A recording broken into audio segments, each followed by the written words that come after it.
اعوذ باللہ من الشیطان الرجیم بسم اللہ الرحمن الرحیم نحمد و نصلی علی رسول الکریم اعوذ باللہ من الشیطان الرجیم بسم اللہ الرحمن الرحیم میری بہنوں، میرے بھائیوں، میرے بچوں، میرے عزیز ہموطنوں، مسلم غیر مسلم، قرآن سب کے لیے ہے۔ 2 دن سے میں بیمار تھی، کچھ مصروفیات بھی تھی، میں نے ویلوگ نہیں بنایا۔ آج میں بنا رہی ہوں انشاءاللہ تعالی۔ جب میں نے پرسوں بنایا تھا تو 151 آیات سے بنایا تھا۔ آج میں 152 آیات سے بنایا تھا۔ آج میں 153 آیات سے بنا رہی ہوں، سورۃ انعام اور 8واں سپارہ۔ سورۃ انعام ختم ہونے والی ہے، تھوڑی رہ گئی ہے۔ اللہ تعالی ہمیں اس پر عمل کرنے کی توفیق عطا فرمائے۔ یہاں بھی اللہ تعالیٰ اپنی وحدانیت بتاتا ہے، اور یہاں یتیموں کا مال کے بارے میں ہے، اور بے گناہ آرام کھانے کا اور ایک دوسرے کا مال ہڑپ کرنے کا بیان ہے۔ بسم اللہ، اعوذ باللہ من الشیطان الرجیم، بسم اللہ الرحمن الرحیم، نحمد و نصلی علی رسول الکریم، اعوذ باللہ من الشیطان الرجیم، بسم اللہ الرحمن الرحیم۔ اللہ تعالیٰ یہاں فرماتا ہے وَلَا تَقْرَبُوا مَالَ الْيَتِيمِ، مت نزدیک کو مال یتیم کے مگر باللتی، وہ جو ہیا احسن، اچھے طریقے سے۔ اللہ تعالیٰ فرماتا ہے یہاں کہ یتیم کے مال کے نزدیک مت ہو، کیونکہ یتیم کا مال تم کھاؤ گے، یہ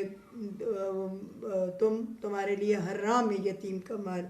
ہاں، اگر وہ تمہارا بھانجا ہے، بھانجی ہے، بھتیجا ہے، بھتیجی ہے، یا کوئی بھی ہے، یا کوئی دوست کا بیٹا بیٹی ہے اور تمہارے ذمہ اس کی پرورش لگا دی ہے اور اس کا مال ہے، تو حسن طریقے سے کہ تم یہ نہیں چاہتے کہ میں اس کو کھاؤں، میں اس کو استعمال کروں اور اس کو یتیم بچے کے لیے نہ چھوڑوں، تو یہ نہیں ہوتے، پھر اچھے طریقے سے تم اس کے مال کی اس کی تربیت کر سکتے ہو، اس کے مال سے اس کو فائدہ بھی دے سکتے ہو، خود بھی فائدہ اٹھا سکتے ہو، مگر یہ کہ اس کا مال کھانا نہیں ہے، حرام نہیں کھانا۔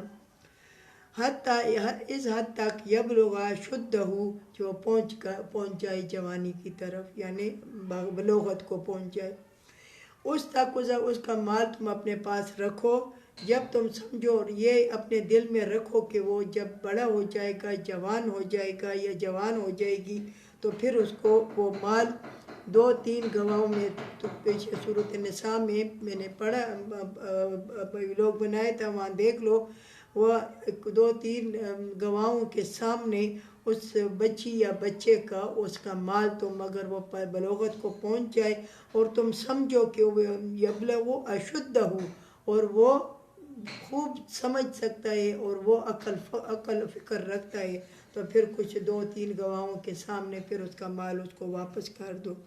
وَأَوْفُوا الْكَيْلَ وَالْمِيزَانَ، پیمانہ پورا رکھو بالقسط، انصاف کے ساتھ۔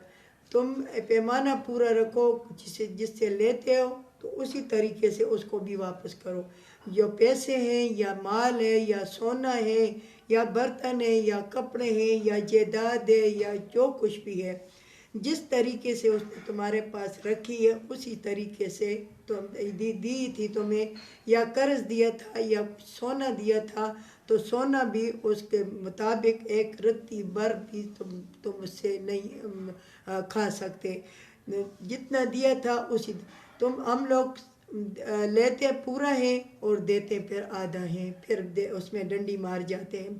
تو میرے بہنوں، میرے بھائیوں، یہ بہت سخت گناہ ہے، یعنی آٹا اور چینی، کوئی بھی پیمانہ کی چیز ہو۔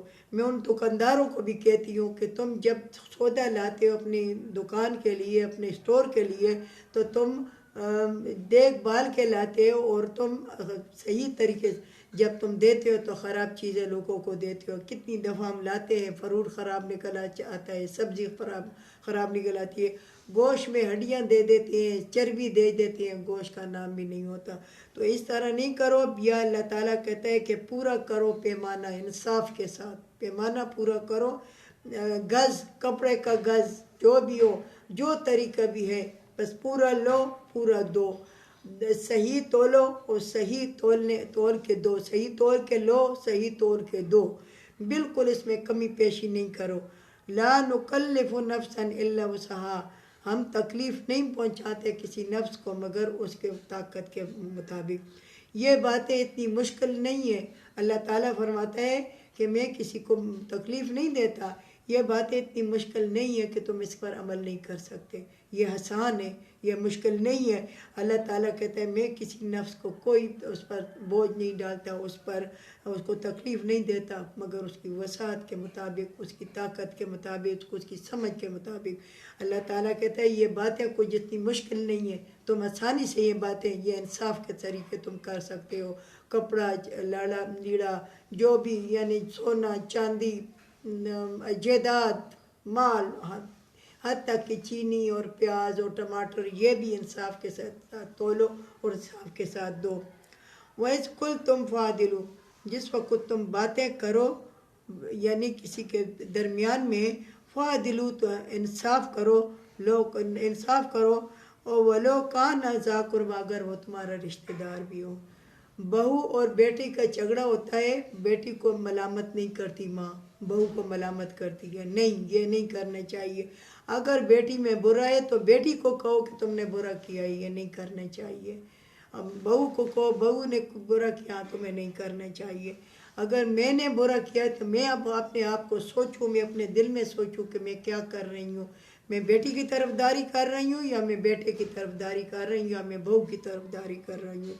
تو اگر تمہارے رشتہ دار ہو، چاچا ماما ہو، بانجا ہو، جو بھی ہو، ماں خالہ ہو، پھوپھی ہو، ان کے درمیان میں انصاف سے بات کرو، ہمسایہ ہو، کافر ہو، مسلمان ہو، مگر انصاف کے ساتھ باتیں کرو، انصاف کرو اپنے درمیان اگر وہ تمہارے رشتہ دار بھی ہیں۔ وَبِعَهْدِ اللَّهِ أَوْفُوا، اور وعدے پورے کرو اللہ سے، اللہ کے وعدے پورے کرو۔ جب تم نے کہا کہ ہم قالوا بلا، اللہ تعالیٰ کہتا ہے کہ میں تمہارا رب نہیں ہوں، تو ہم نے کہا قالوا بلا، کیوں نہیں ہمارے رب ہو اے میرے رب، اور لا الہ الا اللہ محمد رسول اللہ جب ہمارے مکان میں کیا آ جاتا ہے، پھر ہم جب زبان سے پڑھتے یہ وعدے، یہ اللہ سے وعدے پورے کرو کہ ہم مسلمان پیدا ہوئے ہیں، مسلمان مریں گے، اور اسلام دین، اسلام پر قرآن کی پیروی کریں گے، محمد صلی اللہ علیہ وسلم کی احکامات کے مطابق چلیں گے، پورے کرو وعدے۔ ذالکم وصاکم، اس طرح تمہیں وصیت کی جاتی ہے، اس طرح لعلکم تذکرون، ہو سکے کہ تم نصیحت پکڑو۔ اللہ تعالیٰ فرماتا ہے کہ اس طرح تمہیں نصیحت کی جاتی ہے، ہو سکے کہ تم نصیحت لے لو۔ وَأَنَّ هَذَا صِرَاطِي مُسْتَقِيمًا، بے شک پھر یہی راستہ سیدھا ہے۔ اللہ تعالیٰ فرماتا ہے کہ پھر یہی راستہ سیدھا ہے، یہ اللہ اور رسول کا راستہ ہے۔ فَاتَّبِعُوا، بس تم تابعداری کرو اس کی، وَلَا تَتَّبِعُوا السُّبُلَ فَتَفَرَّقَ، مت تابعداری کرو ان شیطان کے رستوں کی، فَتَفَرَّقَ، تمہیں جدا کر دیں گے، عن سبیلی، میرے راستے سے۔ یاد رکھو کہ یہ راستہ میرا ہے، اسی کی تابعداری کرو۔ رسول اللہ صلی اللہ علیہ وسلم ایک دفعہ بیٹھے ہوئے تھے اور لکیر کھینچی ایک لمبی لمبی، پھر اس کے درمیان میں جو ٹیڑھی ٹیڑھی، تو آپ رسول اللہ، صحابہ نے پوچھا یا رسول اللہ یہ کیا ہے؟ آپ صلی اللہ علیہ وسلم نے فرمایا یہ سیدھی جو لکیر ہے یہ صرف اللہ اور رسول کی، میری اور اللہ کی ہے، اور جو ٹیڑھی لکیریں ہیں یہ شیطان کی ہے۔ تو اللہ تعالیٰ کہتا ہے کہ یہی راستہ سیدھا ہے، اس کی تابعداری کرو، مت تابعداری کرو شیطان کے رستوں کی۔ فَتَفَرَّقَ بِكُمْ عَنْ سَبِيلِهِ، تمہیں جدا کر دے گا میرے راستوں سے، میرے راستے سے تمہیں بہکا دے گا، میرے راستے سے تمہیں ہٹا دے گا۔ ذالکم وصاکم، اس طرح وصیت کی گئی ہے تم کو، اس طرح لعلکم تتقون، ہو سکے کہ تم پرہیزگار بن جاؤ۔ اللہ تعالیٰ کہتے ہیں ان احکامات کی یعنی پورا تولو، پورا لو، پورا دو، حرام نہ کھاؤ، یتیم کا مال نہ کھاؤ، یتیم کے یعنی بڑا ہو جائے گا اور پھر مجھ سے لے لے گا، یا اس کی جائیداد بیچ کر اپنے نام پہ جائیداد خریدنا، یہ تمام گناہ کے کام ہیں میری بہنوں، میرے بھائیوں، یہ نہیں کرنے چاہیے۔ اللہ تعالیٰ ہمیں اس پر عمل کرنے کی توفیق عطا فرمائے، اللہ تعالیٰ ہمیں قرآن کو سمجھنے کی توفیق عطا فرمائے۔ وآخر دعوانا الحمدللہ۔